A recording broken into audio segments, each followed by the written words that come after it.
Right ఇక bulletin లో మరో బ్రేకింగ్ న్యూస్ చూస్తున్నాం. రంగారెడ్డి జిల్లా శివగంగ కాలనీలో అయితే విషాద ఘటన చోటు చేసుకుంది. 6 బయటనైతే ఆడుకుంటున్న బాలుడిపై దాదాపు 10 వీధి కుక్కలు దాడి చేశాయి. దీంతో బాలుడు శరీరంపై తీవ్ర గాయాలయ్యాయి.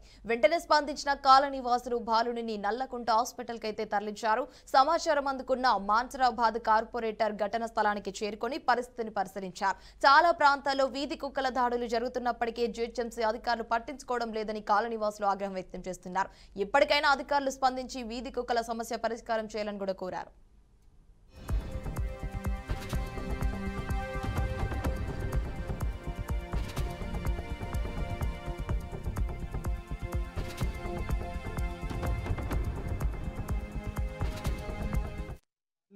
వస్తురు వాళ్ళు కూడా చాలా కంప్లైంట్ ఇచ్చిన వచ్చిర్రు వస్తురు కానీ వాళ్ళకి ఏం డిస్టర్బ్ అవుతున్నాయి ఇట్లే కుక్కల ప్రేమికులు అనేవి పెట్టుకొని వాళ్ళని కూడా పట్టకుండా వాళ్ళు ఏం చేస్తారు పట్టుకొని ఇస్తలేరు. వాళ్ళని కూడా వాళ్ళు తీసుకుపోయి కట్ చేసి మళ్ళీ తీసుకొచ్చి ఇక్కడనే వదిలిపెడుతారు. కాబట్టి ఆ కుక్కలు యథావిధిగా మన కాలనీకే వస్తాయి. ఈ కాలనీ ఎక్కడున్నా సరే ఈ నగర శివార్లో ఇంకా ఎక్కువ అయిపోయినాయి.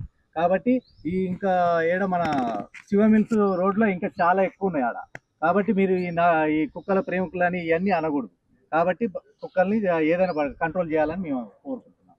కుక్కలకి ఇప్పటికీ 3-4 టైమ్స్ కంప్లైంట్ చేస్తే వాళ్ళు వస్తారు తీసుకుంటారు. మళ్ళీ ఒక 1 day 2 days లో మళ్ళీ తీసుకొచ్చి ఇక్కడ లాక్ చేసి ఒక కుండీ లాంటిది ఇచ్చేసి అక్కడ పెట్టేసి కుక్కలకు వాటర్ పోయండి, వాటర్ కోసం తాగుతారు, ఏం నీటికి రావు కలవవు అని చెప్పేసి ఉచిత సలహా ఇచ్చేసి వెళ్ళిపోతారు. వాళ్ళు ఇప్పటికీ 3-4 టైమ్స్ వస్తారు, రౌండ్ చేస్తారు, 1-2 కుక్కల్ని పట్టుకుంటారు, అవి వస్తలేమని సైన్ చేయించుకుంటారు, వెళ్ళిపోతారు. ఎప్పుడు జరిగేది ఇదే 3-4 టైమ్స్. మన్సూరాబాద్ డివిజన్ లో 5 ప్రాంతంలో వీరన్నగుట్ట దగ్గర శివగంగ కాలనీ ఉదయం పొద్దున్నే 7:20కి పిల్లోడు ఇంటికి వచ్చిండు. చలికి జరంత స్వెటర్ లా ఉన్నట్టుంది. 10 కుక్కలు అని అంటున్నారు. 10 కుక్కలు పీకడం జరిగింది. నెక్కర్ కూడా ఇక్కడనే పడిపోయింది. పిల్లోనికి మాటలు రావు, అరవలేకపోయిండు. ఎవరికి రాకపోవడంతో చుట్టుపక్కల వాళ్ళు చూసి కాపాడడం జరిగింది. అప్పటికే నడుము మెడ అంతా కూడా వీడియోలు చూస్తే చాలా ఘోరంగా ఉన్నాయి. చెవు మొత్తం కూడా ఊసిపోయింది. స్థానికులు అంబులెన్స్ లో వెంటనే మళ్ళీ నల్లకుంట కుక్కల హాస్పిటల్కి పంపించడం జరిగింది. ఇది కాపాడేది. కానీ జిహెచ్ఎంసీలో జరుగుతున్నటువంటి సంఘటనలు ఆఫీసర్లను కూడా ప్రతిదానికి ఎన్జిఓలు వచ్చేసేసి ఎన్జిఓలు వాళ్ళకి అడ్డం పడటము. నేను కూడా ఇంతకుముందు కుక్కలకు సంబంధించిన విషయాలు చూసినప్పుడు కానీ ఏమన్నా తీసుకుపోగానే వాళ్ళ కుక్కల వెటర్నిటీ మీద వాళ్ళ మీద ఇబ్బంది పెట్టే చర్యలు. ఇక ఇప్పుడు ఆపరేషన్ చేసిన వాటికి ముట్టుకుంటలేరు. మళ్ళీ అదో పెద్ద బాధ. మొన్న సుప్రీంకోర్టు ఇచ్చిన ప్రకారం కొన్ని పిచ్చి కుక్కలు కానీ వీటిని ఇమ్మడే చంపేయమని చెప్పి ఆర్డర్ వచ్చినా కూడా మళ్ళీ ఇప్పుడు నేను మాట్లాడితే హైకోర్టులో ఆర్డర్ వచ్చింది సార్, నిన్ననే మళ్ళీ ముట్టుకునే పరిస్థితి లేదు. మరి ఎంతమంది పిల్లలు చచ్చిపోతారు, ఎంతమంది ఈ విధంగా ఇబ్బంది అవుతారు. ఇది మాకు నగర శివాలు కాబట్టి కుక్కలు విపరీతంగా ఒక్కో దగ్గర కుప్పలు ఉంటున్నాయి. మా మన్సూరాబాద్ లో మనుషులతో పాటు ఎంత ఉన్నాయో కుక్కలు కూడా అంటే ఉన్నాయి. రోజు మేము చేస్తాం. ఎందుకంటే మా దగ్గర ఆటో నగర్ ఉంది.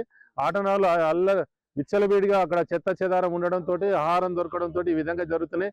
మేయర్ గారు కూడా సీరియస్ తీసుకోవాలి. జోనల్ కమిషనర్ గారు DC వంశీకృష్ణ గారికి అందరు. సిద్దిపేట జిల్లా నంగనూరు మండలం గన్పూర్ గ్రామంలో సర్పంచ్ అభ్యర్థి ఆత్మహత్య యత్నం కలకలం రేగింది. పంచాయతీ ఎన్నికల్లో భాగంగా తనకు ఎవరు సపోర్ట్ చేయడం లేదంటూ ఎల్లయ్య మనస్తాపం చెంది పురుగుల మందు తాగాడు. గమనించిన స్థానికులు వెంటనే ఎల్లయ్యను చికిత్స నిమిత్తం ఆసుపత్రికి తరలించారు.